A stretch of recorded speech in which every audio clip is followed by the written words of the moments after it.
Welcome to BRK news. So Guillain Barre syndrome మొన్నటి వరకు మహారాష్ట్రను కలవరపెట్టింది. అయితే తెలంగాణలో కూడా కేసు నమోదైంది. ఒక 29 ఏళ్ల యువకుడిలో ఈ లక్షణాలు కనిపించాయి. పాజిటివ్‌గా తేలిందని చెప్తూ ఉన్నారు. సో ఇప్పుడు ఒక ప్రముఖ హాస్పిటల్‌లో ఆయన ట్రీట్మెంట్ కూడా తీసుకుంటున్నారు. అంటే ఏంటి అసలు గులియన్ బారే సిండ్రోమ్? ఒకరి నుంచి ఒకరికొస్తదా? దీని లక్షణాలు ఎలా ఉంటాయి? రాకుండా జాగ్రత్తలు ఏం తీసుకోవాలి? వస్తే ట్రీట్మెంట్ అంటే ఏముంది? వివరాలు తెలుసుకుందాం. ఈరోజు మనతో పాటు ఉన్నారు ప్రముఖ internal medicine specialist doctor Dilip Gude గారు.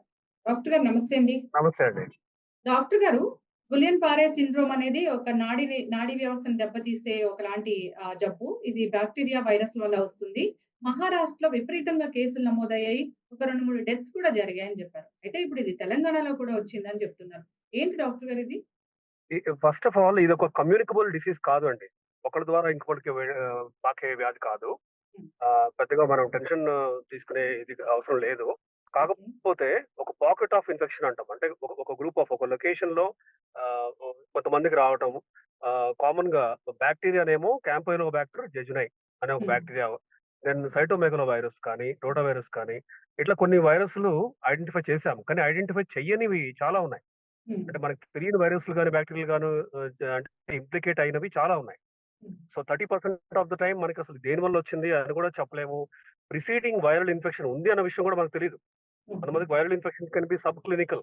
అంటే హ్మ్. వాళ్ళకి ఫీవర్‌లు ఇవన్నీ లేకపోవచ్చు కూడా. సో, హ్మ్. అలా వచ్చిన తర్వాత నిద్రాణంగా ఉన్న అంటే ఈ వైరస్ వెళ్లి యాంటీబాడీస్‌ని క్రియేట్ చేసి, ఈ హ్మ్. యాంటీబాడీస్ వెళ్లి నరాలని అటాక్ చేయటం.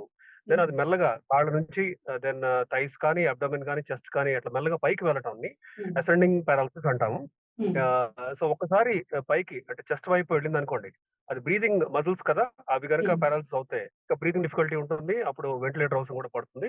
చాలా హ్మ్. తీవ్రంగా అంటే ఈవెన్ లైఫ్ రిస్క్ కూడా ఉంటుంది. ఓకే. కాకపోతే సరైన టైంలో ఐడెంటిఫై చేయటం అనేది హ్మ్. ఇంపార్టెంట్. అండ్ హ్మ్. ఐడెంటిఫై చేసిన తర్వాత 2 ముఖ్యమైన ట్రీట్మెంట్‌లు హ్మ్. ఇమ్యునోగ్లోబులిన్స్ ఇవ్వటం. ఐవీ హ్మ్. ఇమ్యునోగ్లోబులిన్స్ అంటాము. లేదు ప్లాస్మా ఫెరసిస్. అంటే హ్మ్. ప్లాస్మాలో ఉన్న యాంటీబాడీ లోడ్‌ని తగ్గియటం. హ్మ్. ప్లాస్మాని కడగటం అని అనొచ్చు. ప్లాస్మా హ్మ్. ఎక్స్‌చేంజ్ అంటాం. సో, హ్మ్. ఈ 2 మెయిన్ ట్రీట్మెంట్. బట్ హ్మ్. మిగిలిన సెకండరీ బాక్టీరియల్ ఇన్ఫెక్షన్ రాకుండా ఉండటం. దెన్ ఈ ఈ పారాలిసిస్ ప్రోగ్రెస్ అవుతుందా? లేదా లంగ్ ఇన్వాల్వ్‌మెంట్ ఉంటుందా? బ్రీతింగ్ డిఫికల్టీ ఉందా? ఇవన్నీ కూడా మనం చూడటం అనేది ఇంపార్టెంట్. యెస్. అయితే డాక్టర్ గారు అక్కడంటే వాటర్‌లో వచ్చింది ఆ బాక్టీరియా కానీ, వైరస్ కానీ అన్నారు. ఇక్కడ అంటే ఈ ఇక్కడ కూడా అలాంటి సిట్యుయేషనే ఉందంటారా? మనం సో, సిద్దిపేట జిల్లాలో. ఇవన్నీ యూబిక్యూటస్ అండి. హ్మ్.